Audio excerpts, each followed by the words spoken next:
Hi, my name's Dennis Thomas. I am the president of Estimate Guard.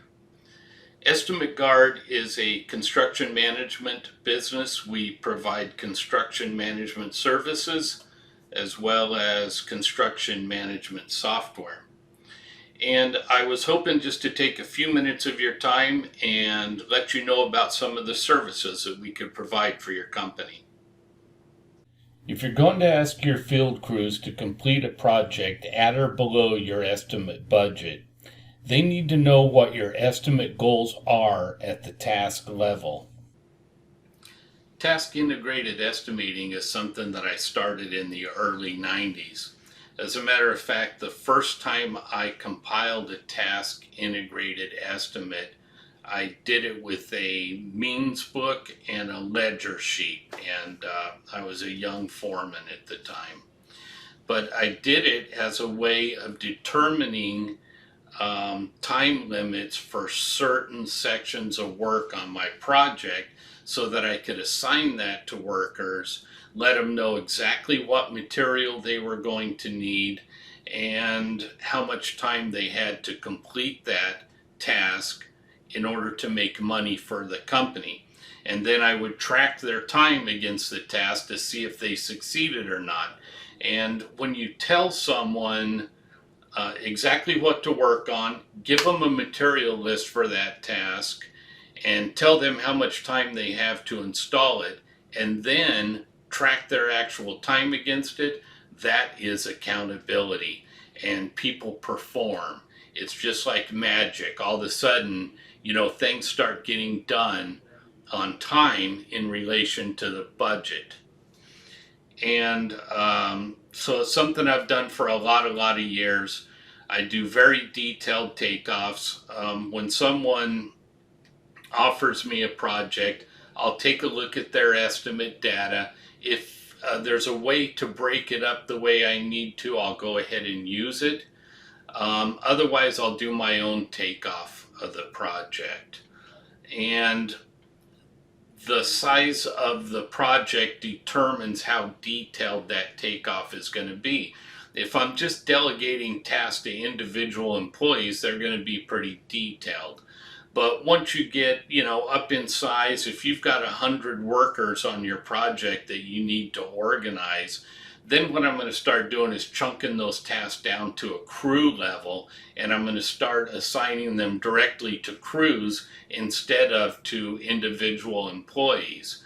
So it just makes things less tedious and easier to manage, and still gives you the same accountability and flow on your project. But by doing that, you also get a very detailed material list. And what I tell my people is, before you start a new task, you need to take your material list and you need to walk through the next task in line that you'll be doing. So, you can get a pretty detailed material list by going through the drawings and doing a takeoff, but you can't see site-specific conditions. And sometimes, often, you run into challenges on site where you might need some fittings or a different type of material to get around obstacles.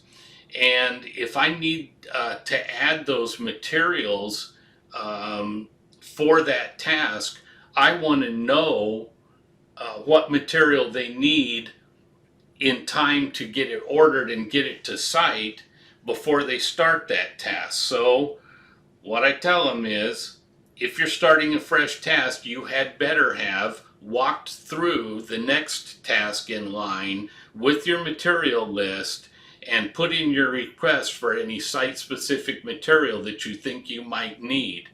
And it really cuts down on the emergency runs to the wholesale house. It cuts down on my cost for paying premium for material if I have time to shop for it a little bit. And it also directly affects the schedule. When guys start tasks and they don't have the material they need and they have to stop, that means they have to piggy hop to the next task. And then when they're done with that, they have to come back to the prior task. when the material shows up. And it just starts to destroy your schedule when a bunch of crews start piggy hopping around on your site.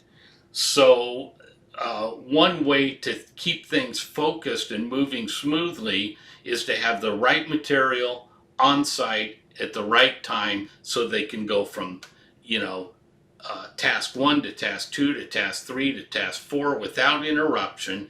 That's not to say that there isn't going to be some piggy hopping, but if you can minimize that as much as possible, it just makes for a much smoother management of your schedule. And if you have 10 crews piggy hopping everywhere, I guarantee you, you're in schedule hell. You're already there. So, very important to be able to give them a material breakdown on all of the tasks that they're going to be working on. Print it out. Here you go. This is what we see you using on that task. Now you go take a look at it and you tell us if we're wrong.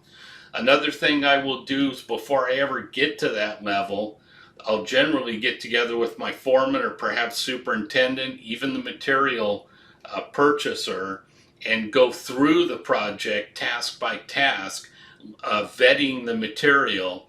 A lot of times I've found that, electricians are very particular about what material they like to use.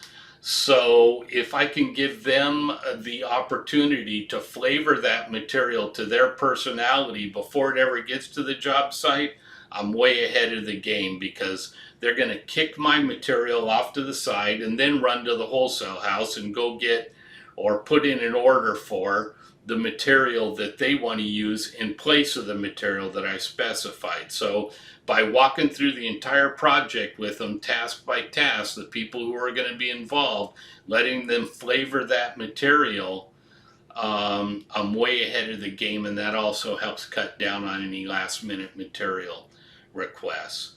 So,